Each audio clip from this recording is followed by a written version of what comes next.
Ouço a voz do monte, o meu Deus me chama. Ouço a voz do monte, o meu Deus me chama. E se o céu cair, e se o mar secar, se o fogo consumir, o meu Deus é o Deus. E se eu não sorrir, se tudo desabar, eu não vou desistir, pois o meu Deus é o Deus.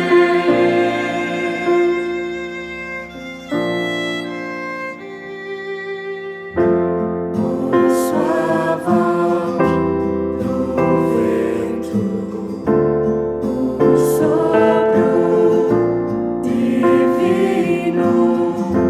Ouço a voz do vento, o sopro divino. E se o céu cair, e se o mar secar, se o fogo consumir, o meu Deus é o Deus. E se eu não sorrir, se tudo desabar, eu não vou desistir, pois o meu Deus é o Deus.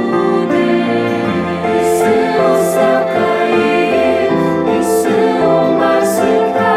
cair, e se o mar secar, se o fogo consumir, o meu Deus é o Deus. E se eu não sorrir, se tudo desabar, eu não vou desistir, o meu Deus é o Deus. E se o céu cair, e se o mar secar, se o fogo consumir, o meu Deus é o Deus. E se eu não sorrir, se tudo desabar, eu não vou desistir, pois o meu Deus é o Deus.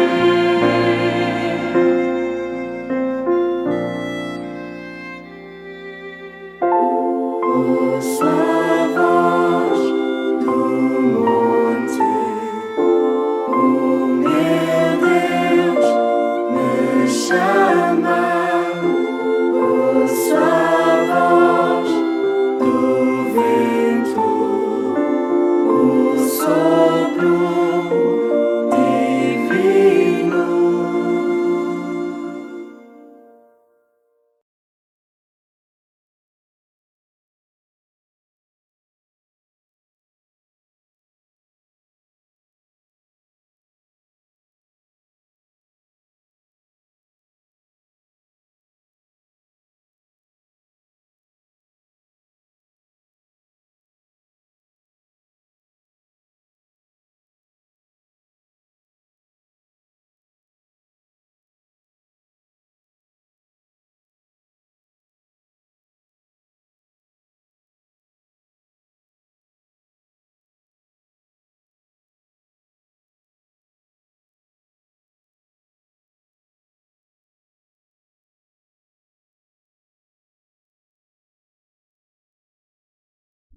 Olá, meus amigos, que bom estar mais uma vez com vocês aqui para mais um estudo da Palavra de Deus, para aprendermos um pouco mais sobre a vontade de Deus e aquilo que Ele quer para a nossa vida.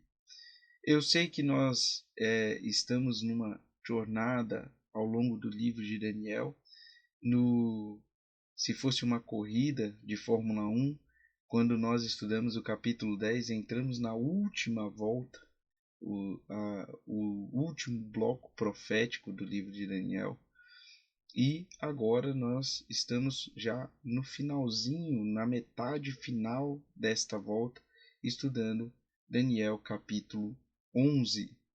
Eu espero que você tenha lido Daniel capítulo 11 ao longo da semana para aprender um pouco ou para tirar as suas próprias conclusões. É sempre importante que, ao estudarmos um texto, um livro bíblico, é preciso, antes de fazer, de ouvir os comentários de um pastor ou ler os comentários feitos por alguém, um especialista na Bíblia, você deve estudar primeiro o texto sozinho, tirar as suas próprias interpretações, suas próprias conclusões e ir fazendo o seu próprio estudo. Depois que você remove todas as suas ideias do texto, né? Você retirou do texto todas as suas ideias e colocou essas ideias no papel, apresentou ali, eu entendi isso, não entendi aquilo, e fechou todo o seu estudo sobre o texto. Aí sim, você deve ir aos comentaristas, aos especialistas, aos pastores, para tentar ver se o seu entendimento do texto tem ligação com o entendimento que esses especialistas apresentaram, para que você não vá ao texto já influenciado por alguém que fez uma interpretação anterior à sua.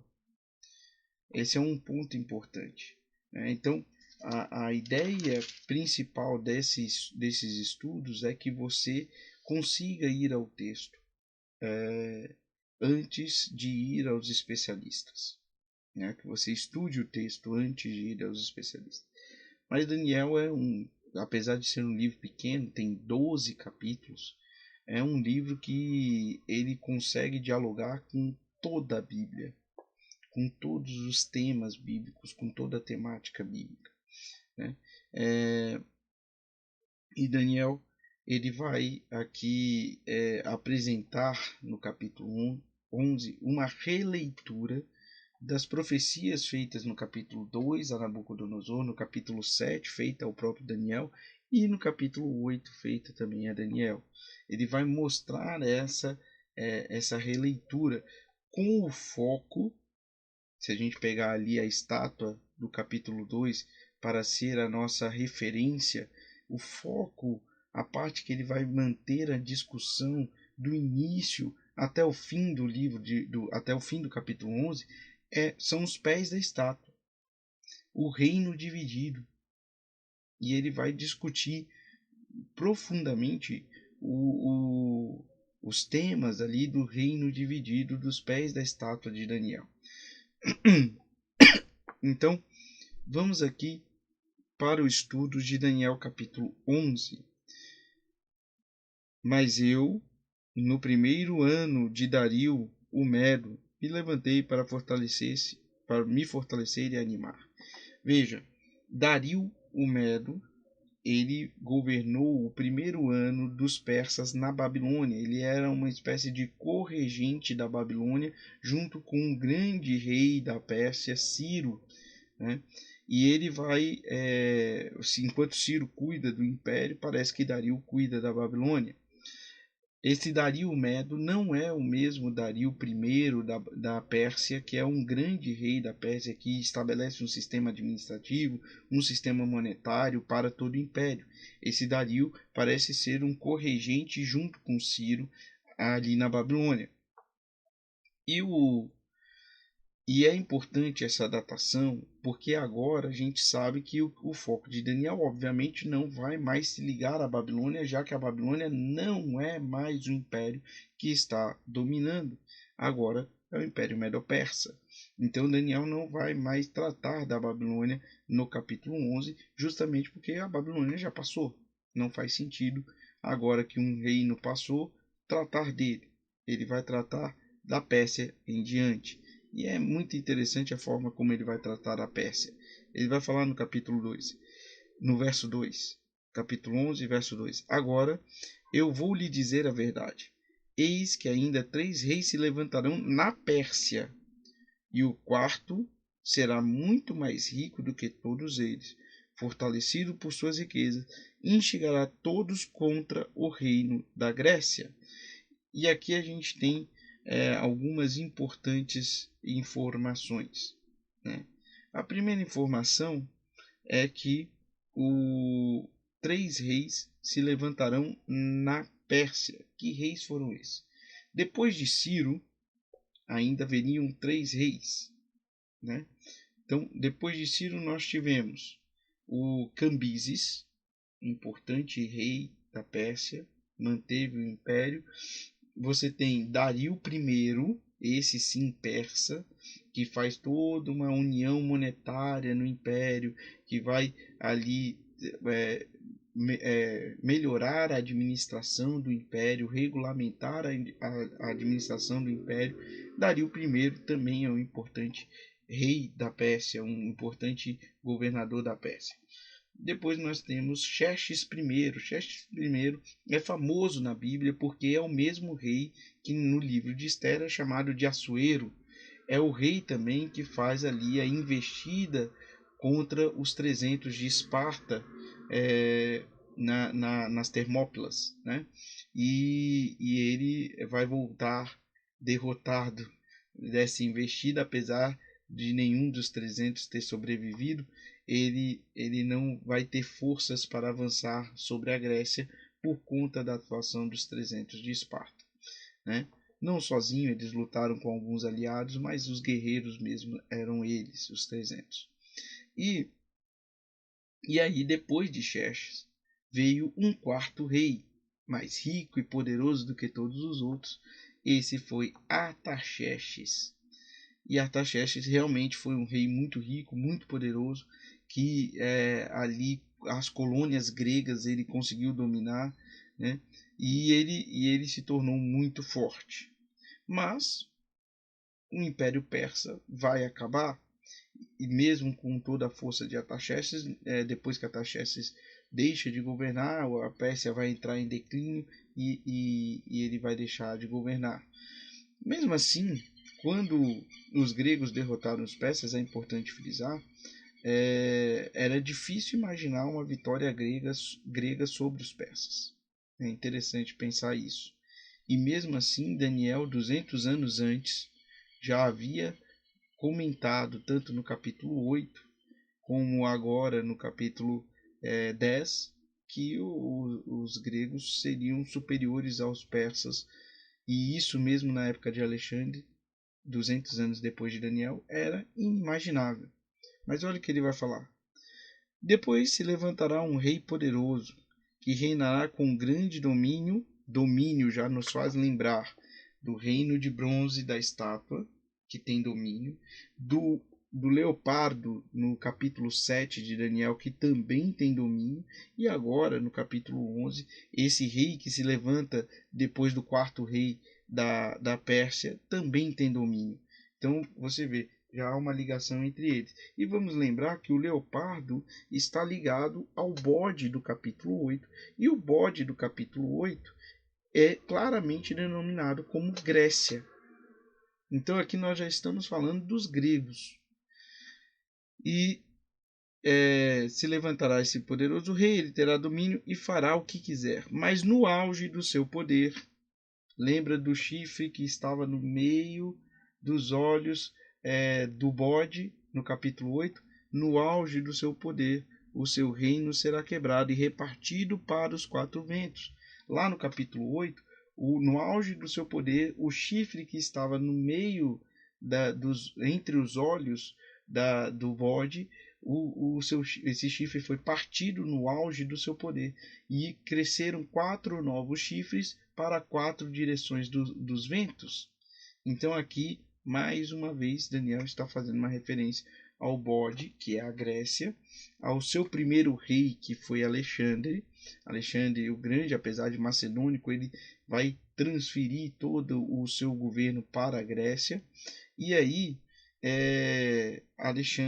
Alexandre, no auge do seu poder, como já expliquei na nossa discussão sobre o capítulo 8, no auge do seu poder, aos 32 ou 33 anos de idade, inexplicavelmente, Alexandre vai morrer, né? Até hoje é um debate entre os historiadores por que Alexandre morreu tão novo. Será que ele foi envenenado? Será que ele sofreu um coma alcoólico? Será que ele estava doente da sua investida à Índia? Será que ele foi assassinado? Até hoje é uma incógnita, né? Essa morte precoce de Alexandre. E Alexandre, então, depois de Alexandre, no ano 300 antes de Cristo, a situação do império que Alexandre deixou era a seguinte: a Europa havia sido dividida, a parte europeia, né, do Império de Alexandre havia sido dividida entre Cassandro e Lisímaco, né, dois generais de Alexandre. Então, uma parte da Europa ficou com Cassandro, outra parte ficou com Lisímaco. O Egito ficou com Ptolomeu e a região da Babilônia ficou com Seleuco. Então, esses 4 generais de Alexandre dividiram o Império de Alexandre de fato em 4 partes, que não eram nem chegavam perto do poder que Alexandre tinha. E agora eles vão brigar entre si, né? Eles vão brigar até que uma força externa, mais poderosa do que todos eles, aos poucos vai conquistando cada um deles, né? Que essa força a gente sabe pela história é Roma. Então, aqui parece que Daniel faz um resumo do que é na estátua de Daniel capítulo 2, a parte de bronze, a parte de prata, aliás, lá no Império Persa, a parte de bronze, e agora, depois que ele vai falar sobre isso, né, ele vai falar que o governo não passará para a sua posteridade, ou seja, o governo não ficará com os gregos, nem mesmo o poder com ele que reinava, porque o seu reino será arrancado e passará a outros fora dos seus descendentes. E aqui parece uma clara referência a Roma. Depois do império de ferro ali, das pernas de ferro da estátua, né, que é esse governo que não é de origem grega, agora nós teremos uma briga entre o reino do sul e o reino do norte no capítulo 11 de Daniel. E a partir do verso 5 até o verso 45, veja, são 40 versos, Daniel se concentrará nos pés da estátua, que é aquele reino dividido do ferro misturado com barro. Ele vai dividir esse reino em 2 partes, o sul e o norte. E diante dessa divisão, e existem claras referências aqui no livro, qual parte significa o quê, mas ainda assim é símbolo em cima de símbolo. O livro de Daniel apresenta o tipo de profecia que é a profecia apocalíptica, portanto é uma profecia simbólica, e a gente deve tentar interpretar esses símbolos que são apresentados aqui. Ele vai colocar o rei do sul em oposição ao rei do norte. Então vamos tentar entender. Eu vou ler alguns versos aqui só para a gente tentar entender o que é cada um. O rei do sul será forte, mas um dos seus príncipes será mais forte do que ele, e reinará e será grande o seu domínio. Mas depois de alguns anos, eles se aliarão uns com os outros. A filha do rei do norte casará com o rei do sul. Veja a questão do casamento aqui, que já é uma questão que nos indica aos pés da estátua, que fala também de casamento, né? Eles tentarão se unir por casamentos, né? Mas não conseguirão. Então, a filha do rei do sul se casará com o rei do norte para estabelecer um acordo com eles.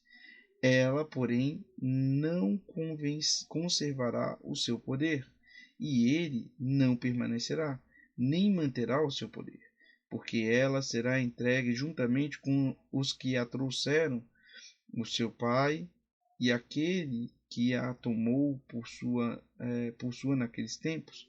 Mas em algum lugar dele se levantará um renovo da linhagem dela, que avançará contra o exército do norte, entrará nas suas fortalezas, lutará contra eles e prevalecerá. Também levará como despojo para o Egito os deuses deles, as suas imagens fundidas e os seus objetos preciosos de prata e de ouro. Por alguns anos ele deixará o rei do norte em paz. Depois este avançará contra o rei do sul, mas voltará para sua casa. Olha, é muito fácil a gente tentar encaixar o rei do norte e o rei do sul aos sucessores de Alexandre, porque existia de fato os dois principais generais de Alexandre que ficaram com maior parte do território e poder de Alexandre, foi Ptolomeu e Seleuco. E Seleuco ficou com uma parte da Babilônia, Ptolomeu com o Egito, e eles de fato brigavam muito, né, principalmente ali pela região da Palestina, porque era o caminho de transição entre um povo e outro. Mas existem alguns elementos que nos indicam que não é bem assim. Por quê? Tentar interpretar a profecia apocalíptica com o jornal na mão vai trazer erros graves de interpretação. Eu não posso pegar, morreu um governante do país tal, agora vai acontecer o que está na profecia do Apocalipse, capítulo. Não posso pegar o jornal e fazer esse tipo de interpretação. Eu também não posso pegar o jornal e falar, morreu o líder religioso de tal igreja, e aí agora vai acontecer, agora vai vir as bestas do Apocalipse, agora vai... Não dá para fazer esse tipo de interpretação. Eu tenho que pegar a Bíblia e deixar que a Bíblia interprete a si mesma. E aí eu quero aqui trazer com vocês algumas referências que a Bíblia faz ao que é norte e sul. A primeira questão entre norte e sul é que quando a Bíblia apresenta os dois juntos, ela apresenta de forma a falar sobre uma totalidade de um território ou a totalidade do próprio planeta. Veja o que está em Salmo, no Salmo 89, verso 11 e verso 12. Teus são os céus, tua a terra, o mundo e sua plenitude. Então aqui ele apresenta o céu, a terra, o mundo e a plenitude. Tu os fundaste, o norte e o sul os criaste. Veja que nesse salmo é apresentado o norte e o sul como equivalente à plenitude da terra, à totalidade da terra. Veja um outro momento, Ezequiel capítulo 21, verso 3 e 4, em que está escrito assim: Teus são os céus, tua a terra, o mundo e a sua plenitude. Isso foi o Salmo. E aí em Ezequiel está escrito assim: Dize a terra de Israel, assim diz o Senhor, eis que estou contra ti, e tirarei a minha espada da bainha, e exterminarei do meio de ti tanto os justos quanto os perversos. A minha espada sairá da bainha contra todo o vivente, desde o sul até o norte. Então aqui sul e norte em Ezequiel é colocado como a totalidade do território de Israel. Sul e norte representam a totalidade da terra quando eles estão unidos. Mas o que pode ser sul e norte a partir de uma perspectiva isolada? O que é o norte e o que é o sul? Por que Deus separou esses dois ao invés de falar toda a terra, toda a terra? É porque o norte e o sul têm características exclusivas.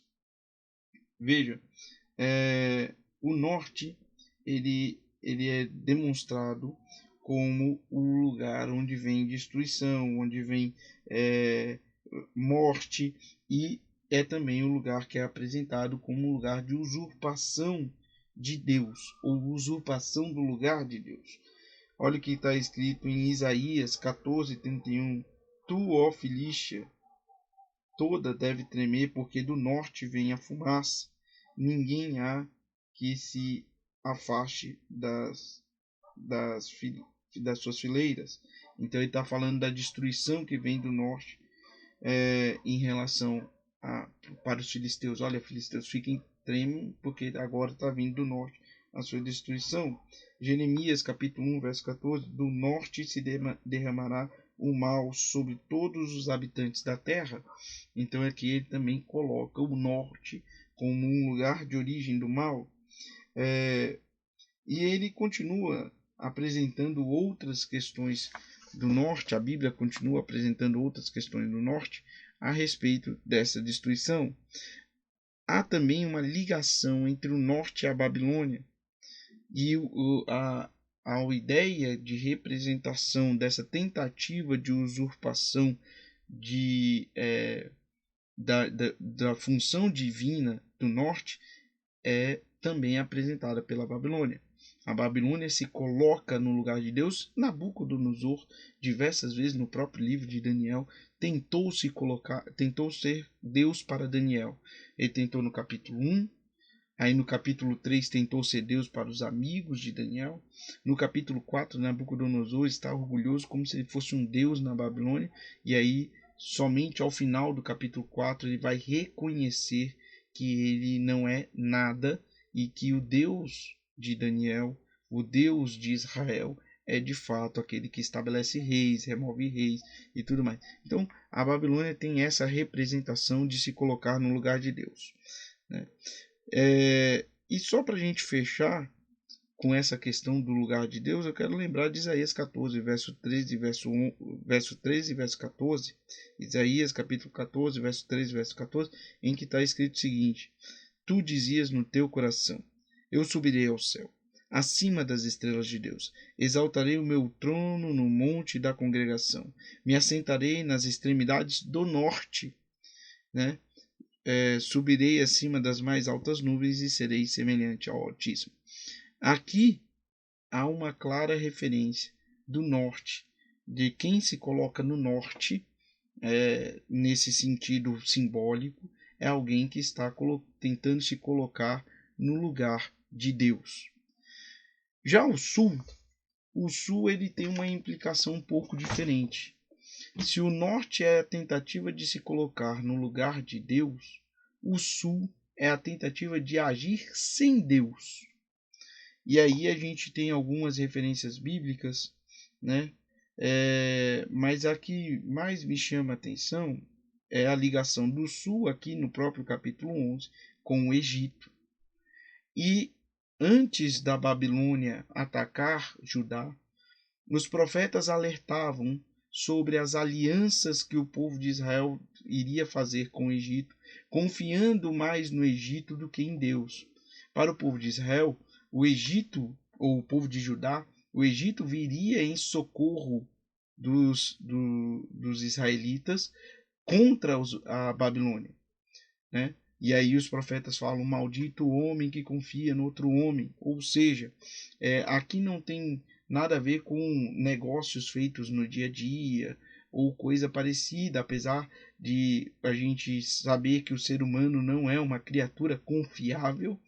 A gente também tem que entender que neste caso, nestes textos que falam maldito o homem confia no outro homem, não está realmente se relacionando ao nosso dia a dia, mas a falta de confiança que o povo de Israel tinha em Deus e no excesso de confiança que o povo de Israel tinha nos babilônicos. Então, é importante a gente fazer essa distinção. Enquanto o norte era a tentativa do ser humano se colocar no lugar de Deus, o sul é a tentativa do homem agir sem Deus.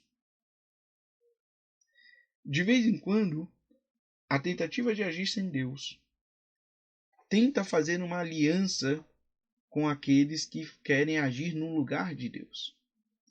Esse tipo de aliança é colocado aqui no capítulo 11 como casamento.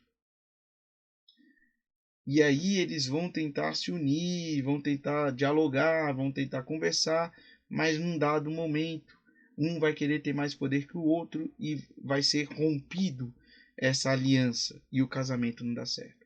Mais para frente a mesma coisa, mais para frente a mesma coisa. Há quem diga que esses textos aqui, eles se referem ao governo ao governo de Antíoco Epifânio IV, porque a briga entre os Seleucidas e lá embaixo o Egito durou todo o período em que os romanos não estavam dominando o cenário mundial, né? E aí eles colocam Antíoco Epifânio IV, porque Antíoco Epifânio em dado momento vai tentar atacar o Egito. Tem um general romano no Egito que vai humilhar Antíoco Epifânio IV no Egito.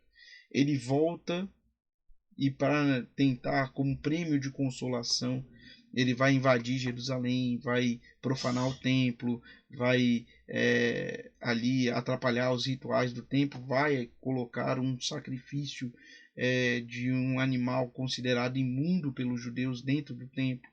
Então, Antíoco Epifânio IV vai realmente se tornar uma abominação para os judeus. Mas não podemos colocar, mais uma vez, essa é uma leitura de jornal aplicada ao texto bíblico. E por que nós não podemos colocar Antíoco Epifânio IV como sendo, por exemplo, o rei do norte que ataca o sul? Primeiro, o rei do norte é apresentado a todo momento como um rei poderoso, que no final do capítulo 11 vai vencer o sul. Isso não acontece em nenhum momento de maneira definitiva com os Seleucidas na Babilônia e os Ptolomeus no Egito. Eles não conseguem pôr um fim às suas disputas e os romanos é que vão atropelar tudo e pôr fim à disputa deles. Então, esse é o primeiro ponto. Antíoco Epifânio IV não se enquadra nessas características de ser um rei poderoso ao ponto de derrotar o sul, até porque os romanos não deixavam. Segundo ponto, que é importante, no capítulo 11, no verso 31, tem o seguinte: forças enviadas por ele do norte profanaram o santuário e a fortaleza, acabarão com o sacrifício diário e estabelecerão a abominação desoladora. Quando eu leio isso na minha Bíblia, ele tem uma nota de referência, fazendo cruzamento entre as passagens, falando onde mais fala da abominação desoladora. Uma dessas referências, aqui ele fala Daniel 9:27, Daniel 12:11, que a gente vai ver na próxima semana, e uma das referências é Mateus 24:15.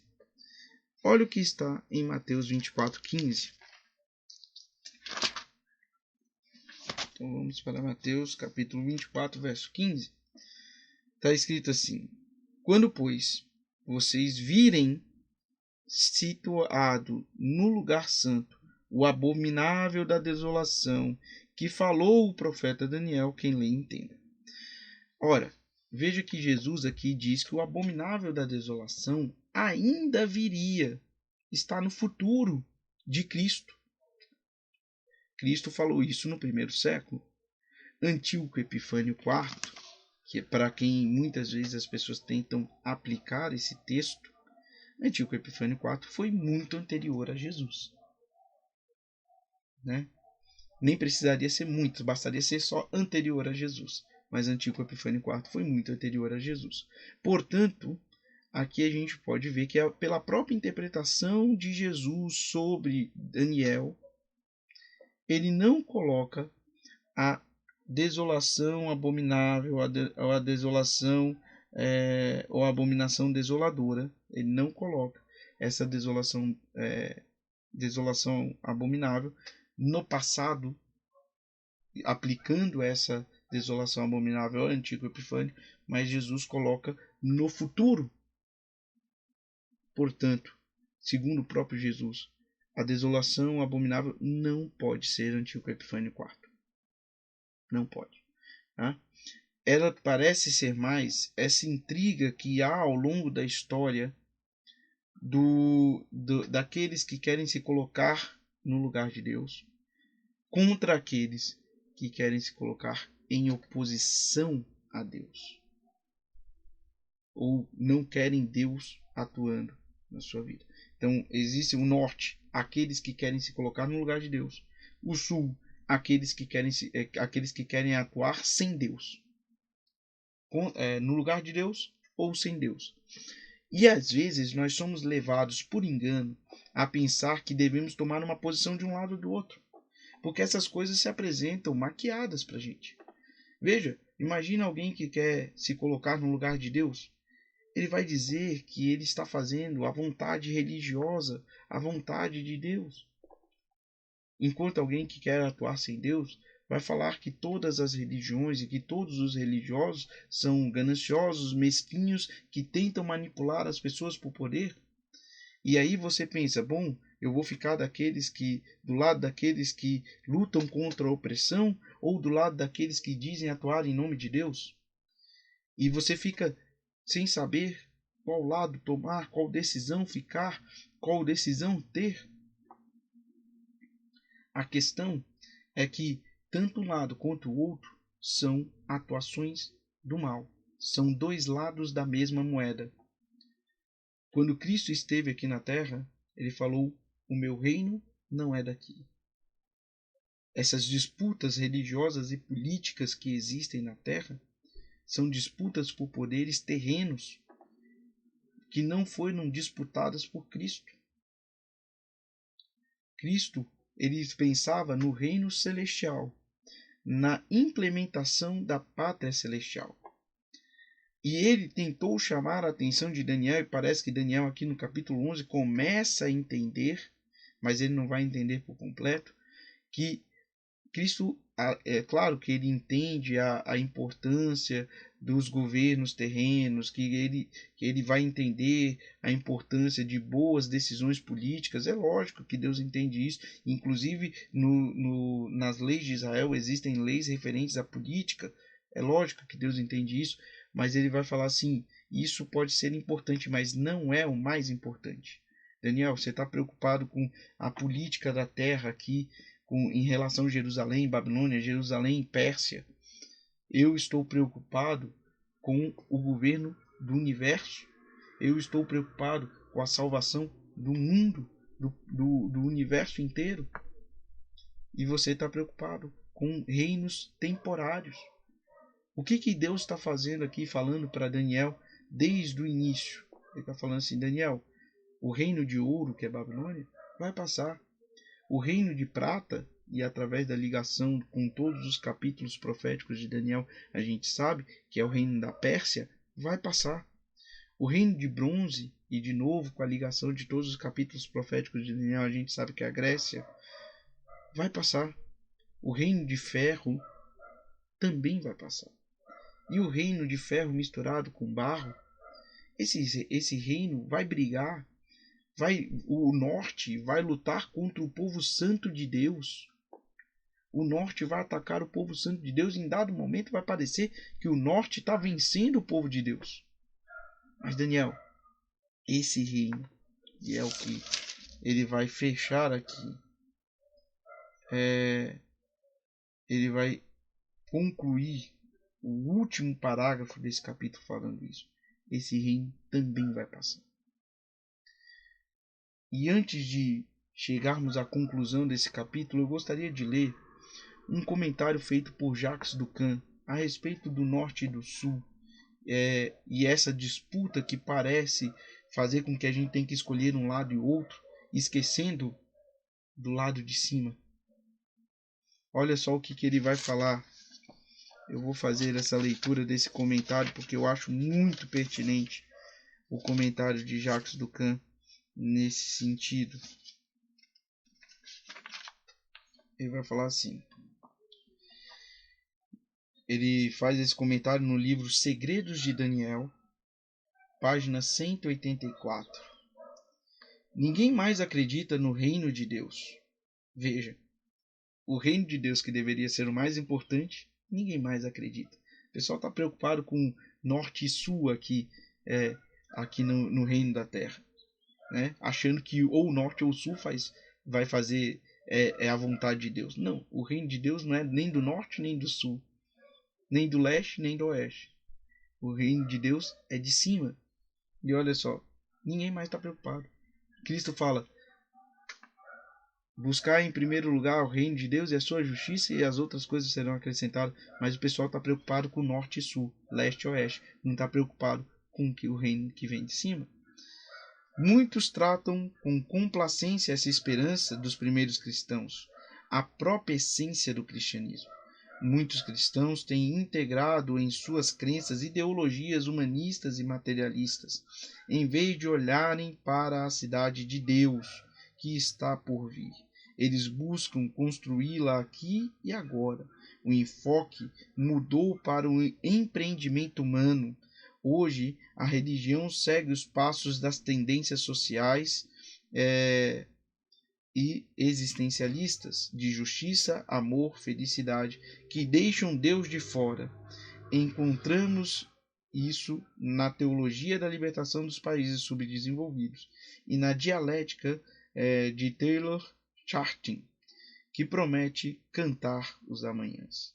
É também a dialética de Rudolf Bultmann, que limita a espera do reino de Deus à experiência da existência individual, eliminando assim Deus da arena da história. Essas ideologias já não definem o reino de Deus em termos de realidade histórica. Preferimos os termos mais elegantes da evolução, do progresso e da iluminação. A fé se torna mais realista. A Igreja nunca esteve tão envolvida politicamente como hoje. Desde a queda do comunismo, a voz da Igreja tem novamente se tornado audível nos países do leste europeu. Do mesmo modo, o existencialismo da direita do Ocidente capitalista tenta combinar religião e política. E ele vai falar no mais um curto parágrafo o seguinte: o Rei do Norte reúne todos os movimentos religiosos que, de algum modo, exercem poder político sob a capa de intenções piedosas, bem como todas as organizações que promovem o céu na terra, enquanto sepultam a esperança do reino celestial. Veja, a implementação do reino celestial não depende de mim. Eu tento, e todos nós deveríamos tentar, às vezes com sucesso e muitas vezes sem sucesso, ser um bom cidadão do céu aqui na terra. Mas, por melhor que eu seja, e não sou, ainda assim, o reino de Deus não será implantado pela minha atitude aqui na terra. O reino de Deus será implantado por ação divina. E é isso que Daniel coloca no último parágrafo de Daniel 11. Ele vai falar assim: no fim, o rei do sul lutará contra ele, o rei do norte.